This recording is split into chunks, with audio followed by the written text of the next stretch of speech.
இன்னைக்கு நம்ம பார்க்க போகிறது வினா விடை வகைகள் பொருள்கோள். இதில் முதல்ல பார்க்க போகிறது வினா வகை பற்றி தான் நம்ம பார்க்க போகிறோம். பல்வேறு சூழல்களில் நம்ம நிறைய வினாக்களை கேட்போம். அந்த வினாக்களுக்கு விடைகளையும் நம்ம சொல்வோம்.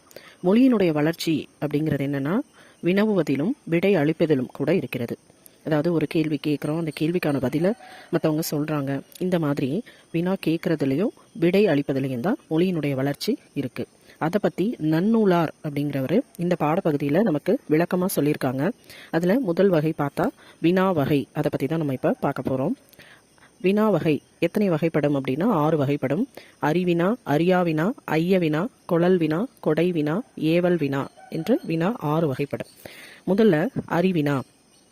அறிவினா அப்படின்னா என்னென்னா, நமக்கு அந்த கேள்விக்கான விடை தெரிஞ்சிருக்கும், இருந்தாலும் அந்த விடை மற்றவங்களுக்கு தெரிஞ்சிருக்கா அப்படின்னு சொல்லிட்டு அவங்கக்கிட்ட அந்த கேள்வியை கேட்குறது.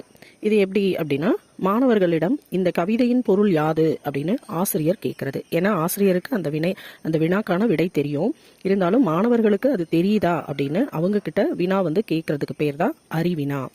அடுத்தது அறியாவினா. அறியாவினா அப்படின்னா தான் அறியாத ஒன்றை, தனக்கு தெரியாத ஒன்றை அறிந்து கொள்வதற்காக கேள்வி கேட்கறது. அதாவது ஆசிரியர்கிட்ட இந்த கவிதையின் பொருள் யாது அப்படின்னு மாணவர்கள் கேட்கறது. மாணவர்களுக்கு தெரியாது, அப்போ மாணவர்கள் என்ன பண்ணுவாங்க, ஆசிரியர்கள் கிட்ட அந்த கேள்விக்கான பொருள் யாது அப்படின்னு சொல்லி கேட்குறாங்க இல்லையா, அதுக்கு பெயர் தான் அறியாவினா. அடுத்தது ஐயவினா. ஐயம் அப்படின்னா சந்தேகம். ஐயம் நீங்கி தெளிவு பெறுவதற்காக கேட்கப்படுவது. இப்போ நமக்கு ஒரு சந்தேகம் இருக்கும் அப்படின்னா அது சந்தேகத்தை தெளிவுபடுத்திக்கிறதுக்காக நம்ம கேள்வி கேட்குறோம் இல்லையா, அதுக்கு பெயர் தான் ஐயவினா. இந்த செயலை செய்தது மங்கையா மணிமேகலையா அப்படின்னு சொல்லி கேள்வி கேட்கறது. இதை யார் செஞ்சாங்க, இவங்களா அப்படின்னு சொல்லி நம்ம கேட்கும்போது நம்மளுடைய சந்தேகத்துக்கான விடை அங்கே கிடைக்கும். அடுத்தது கொழல் வினா. தான் ஒரு பொருளை வாங்கி கொள்ளும் பொருட்டு வினவுவது.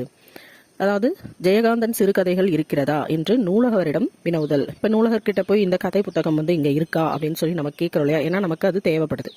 அதுக்காக அவர்கிட்ட நம்ம கேட்கக்கூடிய வினாதான் கொழல் வினா. அடுத்தது கொடை வினா.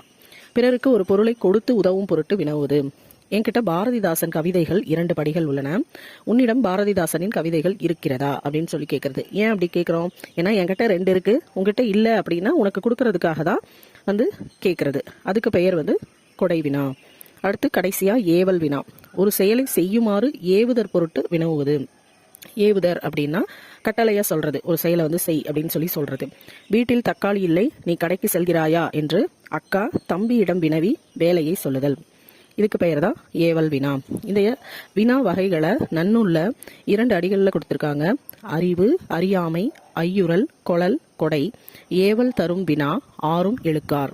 நன்னூல்ல 385வது பகுதியில் கொடுத்துருக்காங்க. வினா வகை மொத்தம் 6 வகைப்படும். அறிவினா, அறியாவினா, ஐயவினா, கொழல் வினா, கொடை வினா, ஏவல் வினா.